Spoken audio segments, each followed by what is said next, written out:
అదరగొట్టే కారం రంగు రుచి ఆచి కారం పొడి. తెలంగాణ ఫిరాయింపు ఎమ్మెల్యేల కేసులో స్పీకర్ గడ్డం ప్రసాద్ కుమార్ సంచలన తీర్పు ఇచ్చారు. పోచారం శ్రీనివాసరెడ్డి, కాల యాదయ్య పార్టీ మారడానికి తగిన ఆధారాలు లేవని స్పష్టం చేశారు. దాంతో వారిని బీఆర్ఎస్ ఎమ్మెల్యేలుగానే గుర్తిస్తున్నట్లు తీర్పు వెల్లడించారు. ఇక దీంతో ఉత్కంఠ రేపిన 10 మంది ఎమ్మెల్యేల ఫిరాయింపు కేసులో 7 ఎమ్మెల్యేలకు స్పీకర్ క్లియరెన్స్ ఇచ్చారు. ఇక మిగిలిన 3 దానం నాగేందర్, కడియం శ్రీహరి, డాక్టర్ సంజయ్లపై ఇంకా నిర్ణయం తీసుకోవాల్సి ఉంది.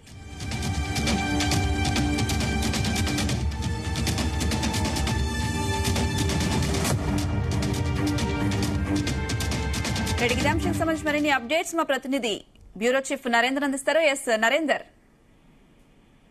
రైట్ అనుష, 2023 డిసెంబర్ సాధారణ ఎన్నికల్లో గెలిచినటువంటి బీఆర్ఎస్ ఎమ్మెల్యేలు మొత్తం 38 మంది కాగా దీనిలో 10 మంది ఎమ్మెల్యేలు ఎమ్మెల్సీలు కాంగ్రెస్ పార్టీలోకి చేరినటువంటి పరిస్థితి మనం చూసాం. ఎమ్మెల్సీలది దాదాపు అందరూ కూడా చివరి చివరి నెలల్లో ఉండడంతో వాళ్ళ మీద సీరియస్ యాక్షన్ తీసుకోలేదు బీఆర్ఎస్ పార్టీ. దాని తర్వాత ఎమ్మెల్యేల విషయంలో మాత్రం చాలా సీరియస్ గా అడుగులు వేసింది. అటు హైకోర్టు తలుపు తట్టింది. అదేవిధంగా హైకోర్టు సరైనటువంటి స్పందన రాకపోవడంతో సుప్రీంకోర్టు వరకు వెళ్ళినటువంటి పరిస్థితి కూడా చూసాం. బీఆర్ఎస్ లీగల్ టీం అదేవిధంగా ఆ పార్టీలో ఉన్నటువంటి సీనియర్ ఎమ్మెల్యేలందరూ కూడా ఈ 10 మంది ఎమ్మెల్యేల మీద, పార్టీ మారినటువంటి ఎమ్మెల్యేల మీద కంప్లైంట్ చేశారు. సుప్రీంకోర్టు కూడా హెచ్చరిక జారీ చేసినటువంటి పరిస్థితి మనం చూసాం. ఇక మీరు నిర్ణయం తీసుకుంటారా స్పీకర్, లేదంటే మేము తీసుకోవాల్సిన అవసరం ఉందా అనేటువంటి దాకా వెళ్ళినటువంటి పరిస్థితి ఉంది. మీరు వచ్చే సంవత్సరం మీరు కనుక నిర్ణయం తీసుకోతే కొత్త సంవత్సరం జైల్లో ఊసలు లెక్క పెట్టాల్సిన పరిస్థితి వస్తుంది అన్నటువంటి విషయాల దాకా వెళ్ళినటువంటి పరిస్థితి కూడా మనం చూసాం. దీంతో స్పీకర్ ఇక తప్పని పరిస్థితిలో అందరికి కూడా నోటీసులు జారీ చేశారు. నోటీసులు అందరికీ ఒక్కొక్కరు రిప్లై ఇచ్చినటువంటి పరిస్థితి మనం చూసాం. దారా నాగేందర్ గాని, అదేవిధంగా కడియం శ్రీహరి రీసెంట్ గా రిప్లై ఇచ్చారు. కానీ దారా నాగేందర్ మాత్రం ఇంతవరకు రిప్లై కూడా ఇవ్వని పరిస్థితి ఉంది.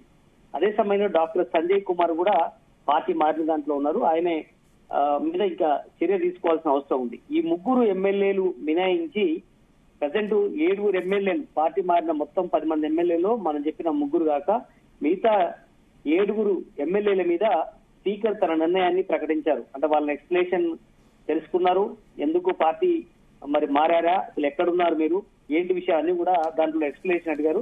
వాళ్ళు వివిధ రీజన్స్ చూపించి మేము ఎక్కడ కూడా పార్టీ మారలేదు, ఇంకా మేము బీఆర్ఎస్ పార్టీలోనే ఉన్నాము, మా సభ్యత్వం మా ఎమ్మెల్యే వచ్చేటువంటి శాలరీల నుంచి కూడా బీఆర్ఎస్ పార్టీకి మేము కొంత అమౌంట్ అటు వెళ్తుంది. అదే సమయంలో మేము ఎక్కడ కూడా కాంగ్రెస్ కండవాలు కప్పుకోలేదు, ఎక్కడ కాంగ్రెస్ పార్టీ గాంధీ భవన్ లో మేము తిరగట్లేదు, ఎక్కడ కూడా మేము పార్టీలో ప్రచారం చేయట్లేదు అన్నటువంటి విషయాలు ఎక్స్ప్లెనేషన్ స్పీకర్ దృష్టికి గతంలో తీసుకొచ్చారు. ఇవాళ కూడా దాని మీద పూర్తి స్థాయిలో విచారణ అనంతరం ఈ రోజు స్పీకర్ నిర్ణయం తీసుకున్నారు. గద్వాల ఎమ్మెల్యే కృష్ణమోహన్ రెడ్డి గాని, భద్రాచలం ఎమ్మెల్యే తెల్ల వెంకట్రావు, రాజేంద్ర గారి MLA Prakash Goud, Serilingampally MLA Arekapudi Gandhi, Patancheru MLA Gudem Mahipal Reddy party ఫిరాయించిన పిటిషన్లపై డిస్మిస్ చేసినట్టుగా కాసేపటి క్రితమే స్పీకర్ నిర్ణయం తీసుకున్నారు.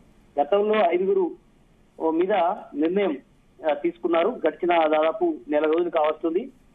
స్పీకర్ దాంట్లో కూడా చాలా క్లియర్ కట్ గా వాళ్ళందరూ కూడా బీఆర్ఎస్ పార్టీకి ఇస్తాము, వాళ్ళు ఎక్కడ పార్టీ మారినట్టుగా ఎలాంటి ఆధారాలు లేవని కూడా గతంలో చెప్పారు.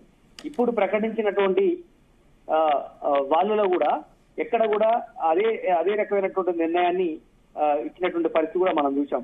కనుక ఇప్పుడు గతంలో 5, ఇప్పుడు రీసెంట్ గా ఇప్పుడు 2, ఈ మొత్తం కలిస్తే 7 ఎమ్మెల్యేల విషయం చాలా క్లియర్ కట్ గా స్పీకర్ తన నిర్ణయాన్ని ప్రకటించారు.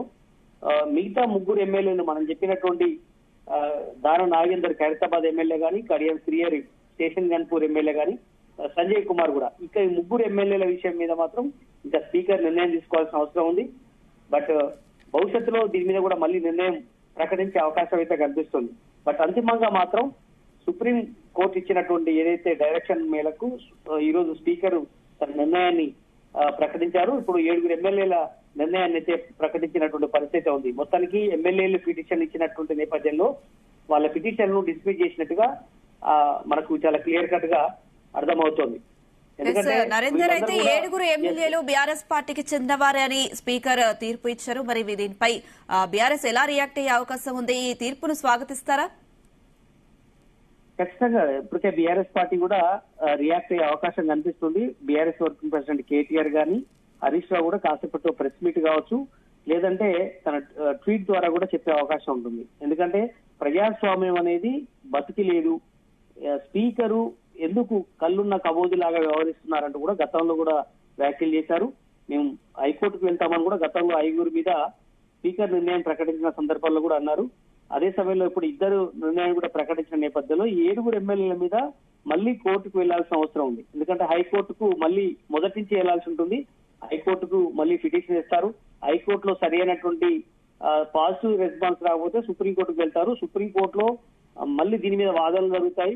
ఫైనల్ గా సుప్రీంకోర్టులో తేలుతుందా లేదనేది కూడా చూడాల్సిన అవసరం ఉంది. ఇప్పటికే 2.5 సంవత్సరాలు పూర్తి అవుతున్నటువంటి నేపథ్యం ఇంకొక 2.5 సంవత్సరాలు పోతే మళ్ళీ ఎలక్షన్స్ జరుగుతాయి ఎమ్మెల్యేలకు సంబంధించి. కనుక ఎక్కడ కూడా తెలుగు రాష్ట్రాల్లో గతంలో ఎప్పుడు కూడా వాళ్ళ మీద వేటు వేసిన పరిస్థితి లేదు. మనం ఉమ్మడి రాష్ట్రంలో చూసాం. ఇప్పుడు తెలంగాణ వచ్చి ఆల్మోస్ట్ 12 సంవత్సరాలు అవుతుంది. ఇప్పుడు కూడా ఎక్కడ కూడా వాళ్ళ మీద వేటు వేసిన పరిస్థితి లేదు. అంటే నాంచడం వల్ల, అంటే ఎక్కడ ఆధారాలు అనేది క్లియర్ కట్ గా దొరకబనేటువంటి రీజన్ తో చేస్తున్నారు. దానం నాగేందర్ విషయంలో మాత్రం చాలా క్లియర్ కట్ గా ఎవిడెన్స్ ఉంది. ఆయన సికింద్రాబాద్ కు పోటీ చేశాడు ఎంపీగా, ఎమ్మెల్యేగా రాజీనామా చేయలేదు, ఎంపీగా కాంగ్రెస్ గుర్తు మీద పోటీ చేశాడు, కానీ ఆయన మీద ఇంతవరకు చర్యలు లేదు. బట్ అందుకని ఆయన మీద ఇంకా వెయిట్ చేస్తున్నటువంటి పరిస్థితి ఉంది. శేషన్ గన్పూర్ ఎమ్మెల్యే కడియం శ్రీహరి మాజీ మంత్రి, ఆయన డిప్యూటీ ముఖ్యమంత్రిగా పనిచేశారు, పార్టీ అనుభవం ఉన్నటువంటి వ్యక్తి. ఆయన కూడా ఆయన కూతురు ఎంపీ టికెట్ ఇప్పించుకొని కాంగ్రెస్ కండగొప్పడమే కాదు, కాంగ్రెస్ గుర్తుకు ఓటేయమని ప్రచారం చేసినటువంటి వీడియో ఎవిడెన్స్ ఉన్నాయి, ఆడియో ఎవిడెన్స్ ఉన్నాయి, ఇవన్నీ కూడా ఉన్నాయి. బట్ అందుకని వీళ్ళిద్దరి విషయంలో ఏదో ఒక వేటు పడే అవకాశం చర్చ లీగల్ ఎక్స్పర్ట్ చెప్తున్నటువంటి మాట ఉంది. సంజయ్ కుమార్ కూడా ఆయన ఇంతవరకు వివరణ ఇవ్వకపోవడం వల్ల ఆయనకు ఈ లిస్ట్ లో రాని పరిస్థితి ఉంది. బట్ అందరూ కూడా ఆతృతగా ఎదురు చూస్తున్నది మాత్రం దానం నాగేందర్, శేషన్ గన్పూర్ ఎమ్మెల్యే కడియం శ్రీహరి విషయంలో తీర్పు ఎలా ఉండబోతుంది భవిష్యత్తులో. స్పీకర్ వీళ్ళ విషయంలో ఎందుకంటే ఇంత ఎవిడెన్స్ ఉన్నా కూడా ఎవిడెన్స్ చాలా కలెక్ట్ చేసింది బీఆర్ఎస్ పార్టీ లీగల్ టీం అన్ని రకాల. ఎందుకంటే పార్టీ కండవ కప్పుకోవడమే కాదు, కండవ సీఎం చేత కండవ కప్పుకున్నప్పుడు ఇది జాతీయ జెండాకు సంబంధించినటువంటిది, అదేవిధంగా దేవుని కండవ అని ఇట్లా చాలా రీజన్స్ చెప్పారు. బట్ దీనికి సంబంధించి పార్టీ ఆఫీసులకు ఎందుకు వెళ్ళారంటే కూడా నిధుల కోసం వెళ్ళామని చెప్పారు. ఇలా చాలా రీజన్ చెప్పినప్పుడు కూడా వాళ్ళు పోటీ చేసిన ఎవిడెన్స్ మాత్రం దానం నాగేందర్ విషయంలో ఉంది. కడియం శ్రీహరి విషయంలో మాత్రం అస్తం గుర్తుకు ఓటేయండి, తన బిడ్డ కోటేయండి అని చాలా విషయాలు కూడా చెప్పినటువంటి పరిస్థితి. కానీ ఈ ఇద్దరు విషయంలో స్పీకర్ భవిష్యత్తులో ఎలాంటి నిర్ణయం తీసుకుంటారని చూడాలి. ఇంకా మొత్తం 3 ఎమ్మెల్యేల భవిష్యత్తు తేలాల్సి ఉంది. ఇప్పుడు స్పీకర్ అయితే చాలా క్లియర్ కట్ గా చెప్పారు. 7 ఎమ్మెల్యేలు ఇప్పటి వరకు గ్రీన్ సిగ్నల్ ఇచ్చినట్టుగా చూడాలి. బీఆర్ఎస్ ఎమ్మెల్యేలుగానే చూస్తాం మేము. ఎవరైతే కంప్లైంట్ చేశారో బీఆర్ఎస్ ఎమ్మెల్యేలు ప్రస్తుతం ఉన్నటువంటి ఎమ్మెల్యేలు వీళ్ళ మీద వాళ్ళని డిస్మిస్ చేస్తున్నట్టుగా నిర్ణయం తీసుకున్న పరిస్థితి మనం చూసాలి. Right Narender, thank you.